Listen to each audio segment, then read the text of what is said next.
кордосо, эли ошончолук сүйүп урматтаган Садыр Жапаров деген өзү ким?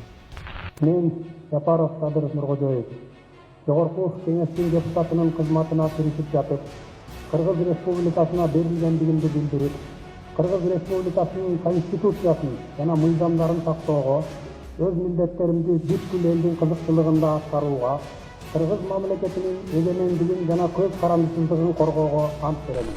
Садыр Жапаров 2005-жылы Жогорку Кеңешке депутат болуп келип, азыркы көйгөйлүү болуп жаткан чек ара маселесин биринчилерден болуп көтөрүп чыккан. Мына депутаттардан түндүк түштүктүн депутаттары чыккылачы трибунага айткыла. Кимиң барып могу жер меники, могул эл меники, Сулайман тоо меники деп айта аласыңар. Айта албайсыңар. 20 жыл дебейин 15 алышыңар. Мен өткөндө президентке кат жөнөтсөм, кайра жооп жөнөткөн экен. Акча каражат жетпейт. Эгерде бүгүн 100 миллион доллар требовать эте турган болсо, мындан 10-15 жылдан кийин проблема башталганда миллиарддаган долларлар жардам бербей калат. Бирок мен 20 жылдан кийинки ушу келечекти көрүп туруп айтып атам да, мына ушул сөзүмдү эстейсиздер. Мына ошондогу Садыр Жапаровдун заркакшап айткан маселесине кайдыгер караган эл өкүлдөрүнүн айынан чек арабызда канчалаган көйгөй жаралып, дагы деле болсо маселелер чечилбей келүүдө. Каркыра чек арасынан да 600 гектар жерибиз Казакстанга кетип калганы турат деп 2007-жылга чейин көгөрүп, Жогорку Кеңештен ратификациядан өткөрбөй койгон. Жогорку Кеңештин депутаттарын атайын Каркырага чакырып, Каркыра Манас этнографиялык семинар өткөрүп, ар бир депутатты чек ара менен жеринен тааныштырып жүрдү. Ошол убакта бир да депутат өз округу үчүн же Кыргыз мамлекетинин 1 метр жери үчүн мынчалык күйүп жанбаса керек эле. Биякта отуруп алып сиз карта менен иш кылып атыпсыз да. Барып туруп жеринде иш кылыш керек болчу да. А казактар барып отуруп ээлеп эле анан биздики деп эле мурун эле биздики болчу итак эле. Мына бул силердики десе картада карап туруп ошону жасап коюп атасыңар да. Ошондуктан бул ратификацияны биз күзгүгө калтырышыбыз керек. Мына мен 1-июлда ушу каникулга чыккандайын деп бир выездной семинар кылып уюштуруп атабыз. Бүт депутаттарды мына чакырып атам, коллегаларымды. Ар бир министр силерде барышыңыз керек. 2007-жылы Садыр Жапаровду депутаттыктан кетирип, андан кийин 2008-жылы Каркыра жайлоосун ратификациядан өткөрүп берип коюшкан. 2007-жылы кайрылмандар деген мыйзам жазып, дүйнөнүн булуң бурчундагы кыргыздарды өз мекенине Кыргызстанга келүүсүнө жол ачкан. Мына ошол мыйзам 2008-жылдан баштап күчүнө кирип, бүгүнкү күнгө чейин чет жакта жашаган 300 миңден ашуун этникалык боордошторубуз Кыргызстанга келип, өз мекенинде жашап жатышат. Жеке эле Өзбекстандагы эмес, дүйнө жүзүндөгү өз өлкөбүзгө келебиз деген этнический кыргыздарга шарт түзүп беришибиз керек. Эгерде биз аларга кайдыгер мамиле жасай турган болсок, эртең бизди тарых кечирбейт. Алар келсе, бизден папка талашпайт. Алар тескерисинче ушу биздин экономикабызга салым кошот. 2009-жылы комиссар болуп турган мезгилинде Балыкчы шаарындагы 5000 жашоочуну ууланган суу ичип калышынан сактап калган. Бул жерде таза суу чыгарып бериш үчүн мамлекеттик казынадан жаңы түтүктөргө бөлүнгөн 35 миллион сом акчаны жеп коюшуп, ордуна ак түздөгү уранга колдонулган түтүктөрдү жүктөп келип колдонмок болушканда, ушул коррупциянын бетин ачып токтотуп калган. Эгер ал түтүктөрдү коюп салышканда Балыкчы шаарынын эли 7-8 жылдан кийин аккан оорусу менен ооруп калышмак экени дарыгерлердин корутундусунда көрсөтүлгөн. Жыйынтыгында 3 киши камалып, 17 чиновник жоопкерчиликке тартылган.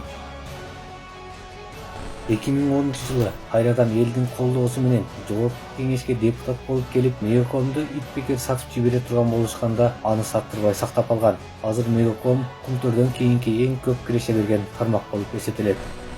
Эмнеге биз мыйзамдуу негиз бар болгондугуна карабастан Мегакомду мамлекетке кайтарып, аны ачык конкурс аркылуу сатып, андан түшө турган 500 миллион доллардын эсебинен 22 миллиард сомдук бюджет дефицитин жапкандан тартынабыз.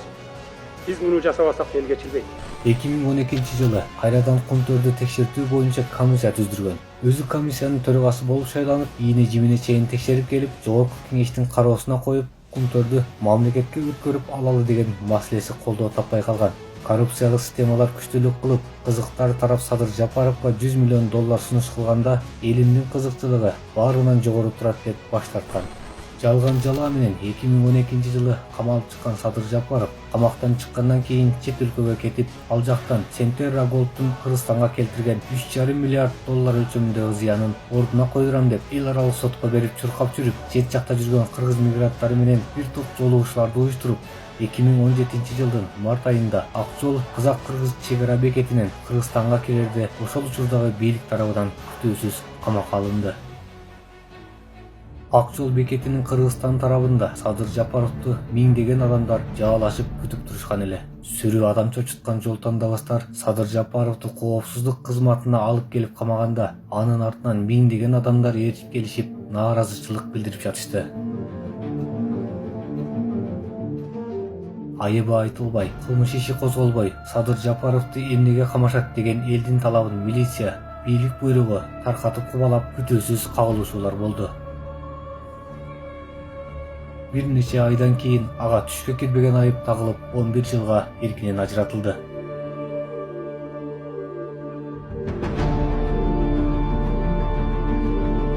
Бийлик анын балдарын, бир туугандарын жана тилектеш досторун аеосуз кордоп, айлап камактарга салды. Кыргыз эли эмне үчүн Садыр Жапаровго мынчалык аеосуз мамиле кылып, айыбы жок айыпка жыкты деп дале болсо түшүнбөй келет.